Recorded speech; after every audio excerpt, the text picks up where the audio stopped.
leave me with the math. I mean, the argument now is, it would take 74%. You'd have to get 74% of the remaining delegates to win this race. Let me just lay it out here. That's factually incorrect.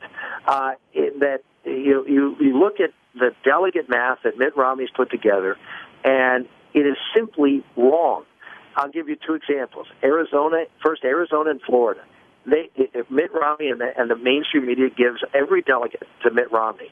Let me assure you, with 100% certainty, he will not get every delegate. Why? Because the Republican National Committee rules say that you can't have a winner-take-all primary election prior to April 1st.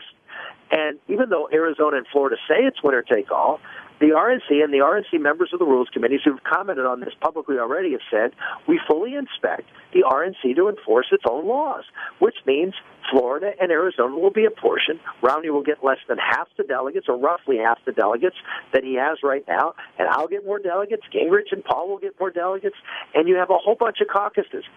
Iowa, for example, where Mitt Romney's been apportioned, half the delegates. I've given half the. There's a very high likelihood of the 28 delegates in Iowa, he's not going to get a single one. Why? Because they are electing delegates in their convention process, and Mitt Romney doesn't have hardly any delegates. And we have the overwhelming number of them, which means we're going to get the overwhelming number of votes.